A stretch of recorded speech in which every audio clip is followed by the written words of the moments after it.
The 2012 U.S. presidential election is coming. How are you, sir? And the Republican Party is struggling to find a leader. Candidates are crashing and burning. Many who were once frontrunners now appear unelectable. I realize that we live in the greatest country that the world has ever seen. Michelle Bachmann and Rick Perry will never get elected, and Barack Obama will be reelected barring some sort of unforeseen disaster, because the American electorate are not fools. But the right wing in America can win in a different way, and they are already. But what are some of the forces at play in this race? Fault lines followed the Republican campaign in Iowa to understand how the so-called Christian right is shaping the American political debate. At a time when the U.S. economy continues to struggle, unemployment remains high, and faith in Washington is at an all-time low. They can so polarize the debate that they move the entire discussion to the right. Who would have imagined 10 years ago or 15 years ago we'd be at a period of history where we're facing a second recession or worse based on the ideology and the commitment to right-wing evangelical philosophy. And God woke me up at 3:15 in the morning, and he said, Michelle Bachmann is going to run for President of the United States. She's a born-again woman. I need prayer, and you're the man to do it. Here I am, and hallelujah! Woo!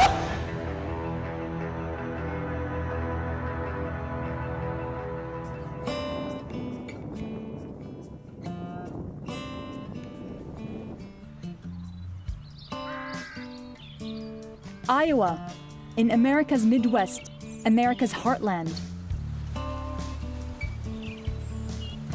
It's the first state that votes for Republican nominees in the race for the U.S. presidency. Because of that, during every presidential election, Iowa becomes a political battleground disproportionate to its size. It's part of the way American politics has evolved, is that the Iowa caucus is the first event, and so it sort of is a kingmaker for the media. As we head to the New Hampshire primary, it gives somebody a huge boost in news coverage, can create a sense of momentum.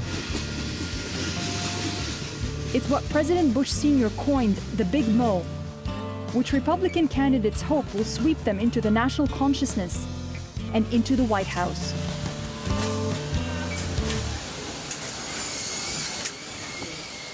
The Iowa State Fair. Every 4 years, some of the big names in politics and ordinary Iowans come out to rub shoulders here. We're going to make Barack Obama a one-term president! Yeah, she treats me like a second-class citizen. Do I deserve second-class? You belong in New York. Go to the league. Yes. It's a heady mix of politics and deep-fried Americana. But Michelle Bachmann is derogatory to me and my friends, and that is wrong and sick. Amen. Thank you. Amen. Thank you. In the U.S., 77% of Americans describe themselves as Christian. But what's known as the Christian right makes up 15% of the electorate. They're a loose coalition of Christian political groups, mainly evangelicals and Catholics. They strongly support socially conservative policies, and they seek to apply religious teachings to politics. You have states like Iowa where the religious right is essentially in control of the state GOP apparatus. And that's not the only state. There are a number of others where they're in control, and if you don't agree with them, you can hit the bricks. If we're not involved as Christians, then we'll be ruled by the ungodly. Tamara Scott is the Iowa Director of Concerned Women for America. They believed Christian principles produced a civilized society. She's been called a kingmaker in Iowa Republican politics. Law may punish crime. It comes up with the penalties for crime. But the Bible prevents crime. And I take my role very seriously. I'm so grateful for the gift of salvation through Jesus Christ. And that is something that I want to preserve for my children to be able to share with others freely and openly in their future when they grow up. And so I guess that's probably why I got involved. Sure. And the more I learned about our country, the more I learned about the faith of our forefathers. It's not that we're smarter than any other people. I think it's because, as the Bible says, the fear of the Lord is the beginning of knowledge. And I think He's blessed us. Tamara was recently named Iowa campaign co-chair for Minnesota Congresswoman Michelle Bachmann. Marcus and I, we're Christians. We've both given our lives to Jesus Christ. Candidate for the Republican nomination, who has staked much of her campaign on winning Iowa. We had gone to InterVarsity Christian Fellowship in college, and a film series was being shown in our college at that time by Dr. Francis Schaeffer. It was called How Shall We Then Live?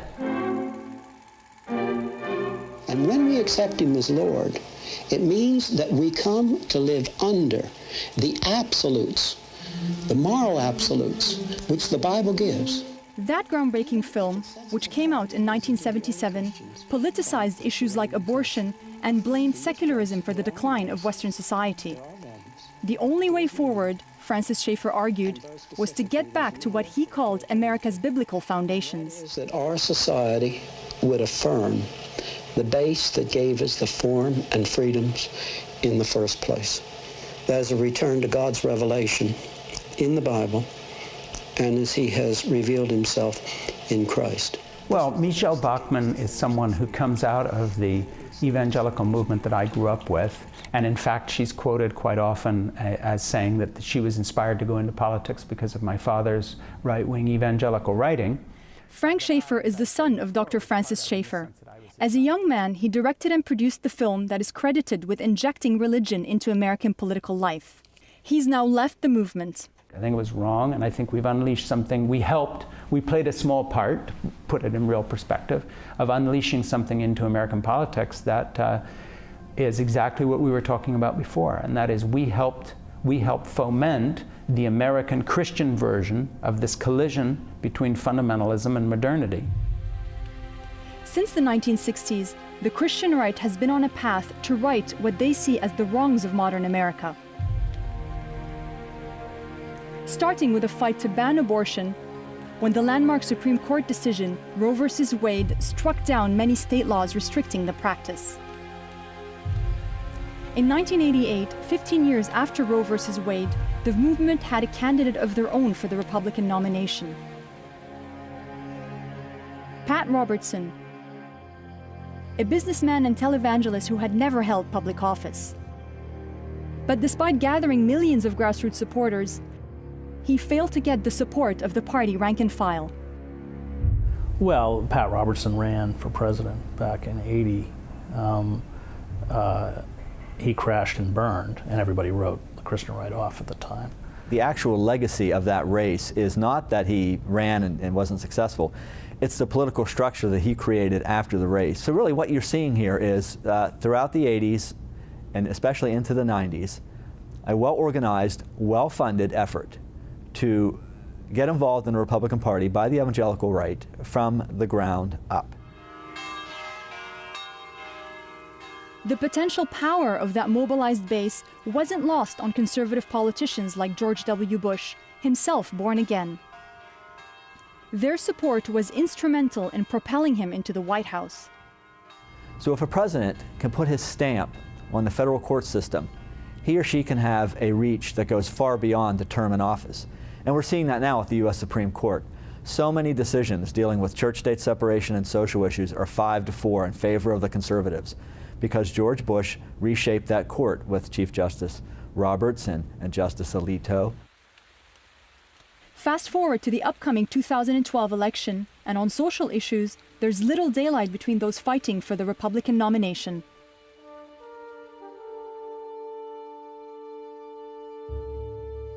The Christian right belief system is rooted in a particular reading of history and of America's legal foundation. The Supreme Court has interpreted the First Amendment of the U.S. Constitution as a wall separating church and state.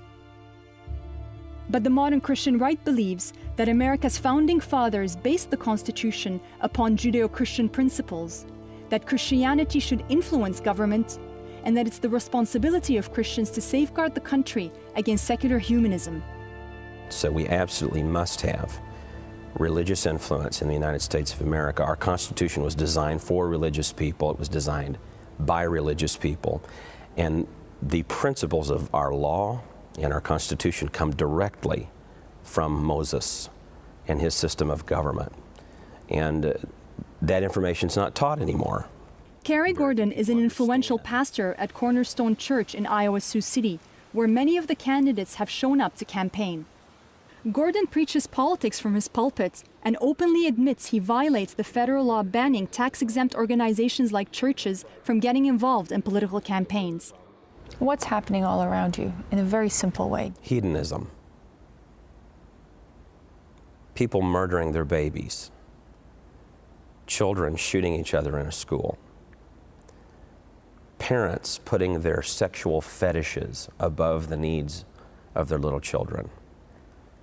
The attempt to redefine marriage and spending money you don't have and destroying the economy. Taking people and addicting them to government handouts, enslaving them. The idea of small government in the Christian rights message has always been there, but it's also one that overlaps substantially with a newer political force in the U.S., the Tea Party. Don't trample on the Constitution anymore! Limited government! The Tea Party movement was born less than 3 years ago. Since then, its success has spread like wildfire. Everywhere we went in Iowa, their members were present. If the Republican Party would, and I repeat this with my sunglasses off, if the Republican Party would actually stand on its platform at the national convention, many of us would go back to the Republican Party and its values, but it refuses to do that. First of all, a lot of the organizing energy of the Tea Party has been co-opted by corporate America. Americans for Prosperity, Freedom Works, these groups that sort of stepped in. Well, I think the Tea Party, when it began, was directed primarily against Wall Street. And I think that there were powerful forces that started to fund it with the caveat that that anger be channeled towards government. Tea Party-backed Republican candidates helped win the House of Representatives back for the GOP in the 2010 midterm elections. Their message to President Obama: reduce government spending, cut taxes, reduce the national debt and federal budget deficit. Whenever you get a movement coming out of conservative politics that's mainly interested in low taxes and low regulation, they always can't help but looking at the Christian right and think, how can we harness that movement for our own benefit? But anytime you are attempting to get a group of people to do something for you, there's always the possibility that they will rise up and begin to tell you what to do. One thing is clear: this fusion of fiscal and social conservatism holds the potential of consolidating the right-wing base ahead of the 2012 election. What's less clear is who's driving the debate, the Christian right or the Tea Party. I would say that we're driving the debate. Freedom Works and the Tea Party movement in general is driving the debate on limited government issues. And certainly folks who agree with what we're doing are joining this movement. Brendan Steinhauser is the director for Freedom Works, one of the first organizations to cultivate the Tea Party movement. Again, if you're talking about the fact that most of the Tea Party members are conservative, God-fearing people, yes, that was always kind of the case. But if you're saying that a radical group of theocratic Christians has taken it over, absolutely not. In fact, they would be rejected if they tried. It's a myth that the Tea Party movement is a libertarian movement. Polls have shown that 3/4 of the people who identify with the Tea Party movement consider themselves Christian conservatives, and almost half of them consider themselves part of the Christian conservative political movement. There's a symbiotic and useful relationship between people who demonize the U.S. government on moral issues. In other words, you are evil because you allow abortion or whatever it may be. And then the people who actually benefit from it, which are the folks sitting in the corner offices of Goldman Sachs, the Koch brothers, our big banks. They would not allow your rank and file evangelical mom and pop 61-year-old voter, your average Fox News viewer, to caddy for them on their golf course. Why is the Tea Party a natural ally for Christian conservative groups? Because the issues are pretty in alignment. Steve Scheffler is the president of the Iowa chapter of the Faith and Freedom Coalition, a Christian rights organization founded by prominent Republican Ralph Reed. Before taking over the Iowa chapter, Scheffler worked for 4 presidential campaigns, including Pat Robertson's. People of faith for years and years, going back 30, 40 years, were content to sit in their church pew. They were content to pay their taxes, raise their kids, and do things what good citizens do. but they weren't the salt and the light that the Bible talks about. And so they basically left government policy to the far left.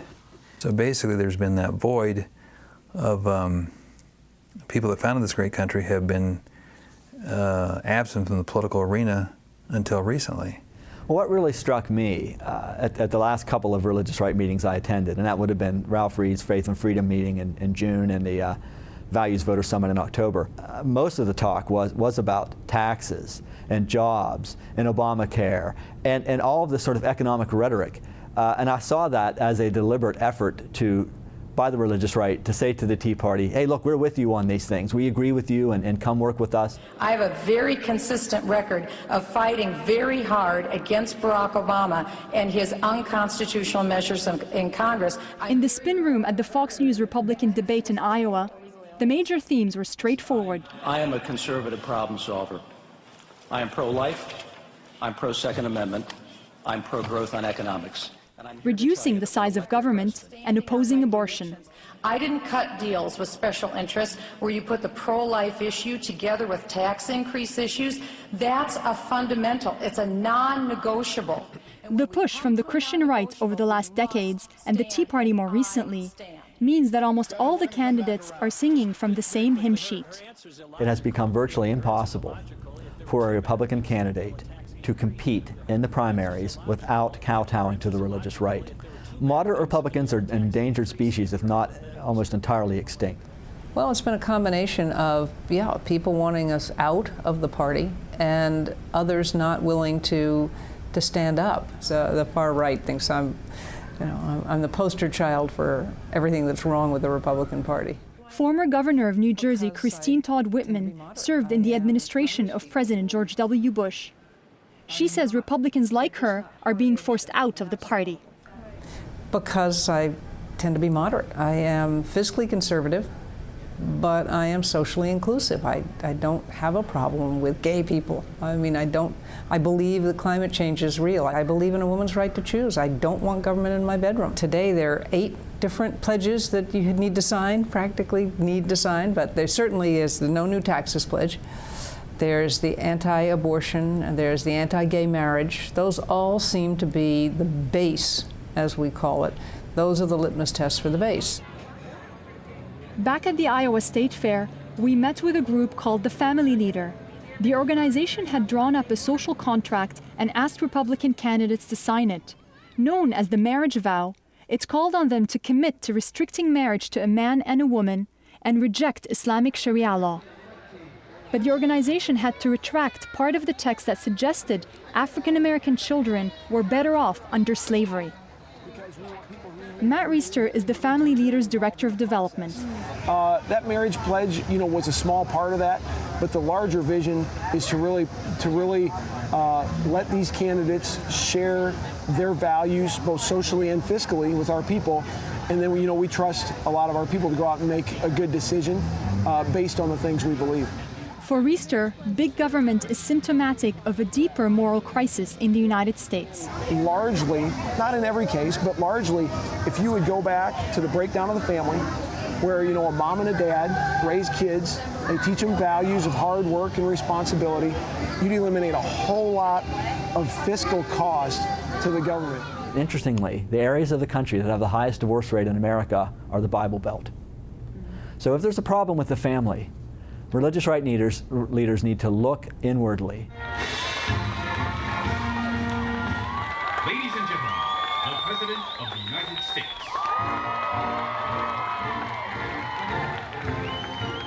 The 2012 election will be fought against the backdrop of a struggling economy and some of the highest unemployment rates in decades, with Washington deeply divided along political lines. And can do the exact same thing.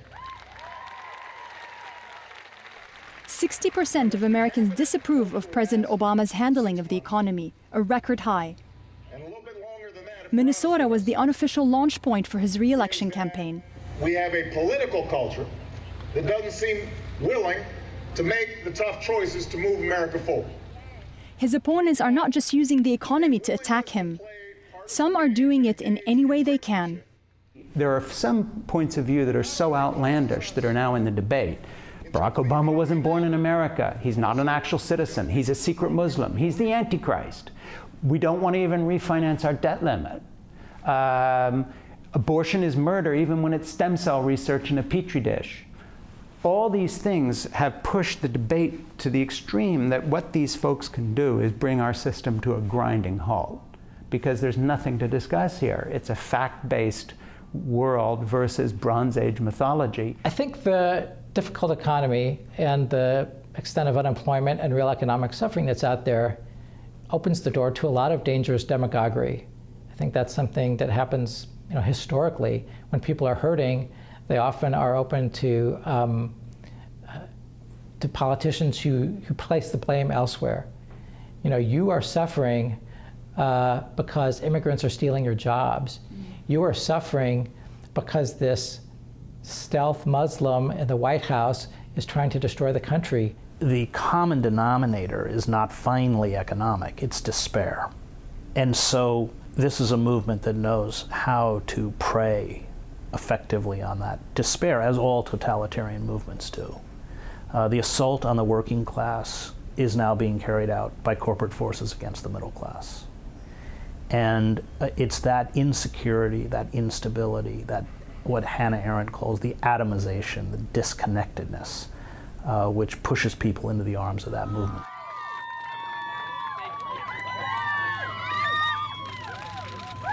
At the end of our trip in Iowa, Michelle Bachmann narrowly won the state's straw poll with 29% of the vote.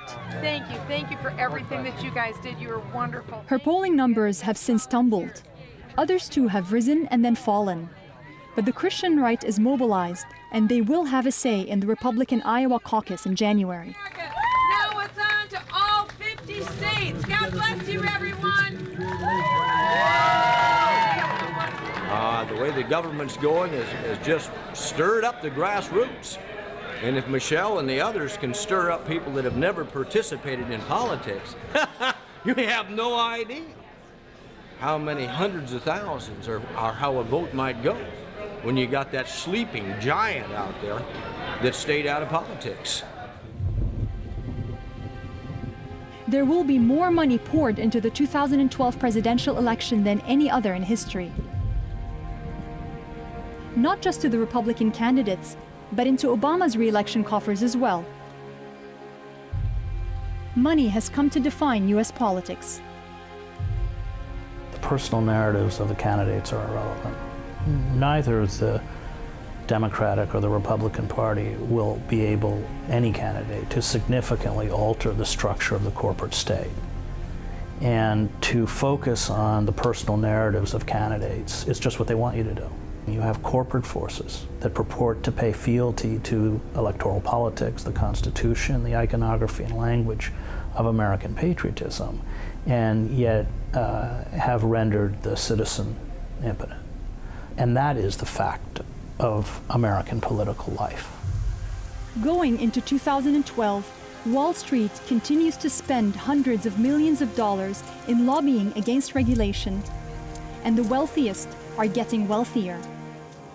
The alliance between some of them and a powerful and mobilized base that brings the Tea Party and the Christian right together could define the Republican Party for years to come. It's no longer that the Republican leadership is meeting the religious leadership halfway. The religious leadership and the Republican leadership are now one and the same. So over the past few decades, the religious right won the fight to turn the Republican Party into an anti-abortion, anti-choice party. They've won that. They have won the fight to turn the party almost entirely into an anti-gay party. They're winning the fight to turn the party into an anti-environmental party, an anti-regulatory party. And now they are winning the fight to make it an anti-tax party. No tax increases, no matter what, no matter how dire the economic situation the country's in. And so it's the corporate agenda pretty much whole hog.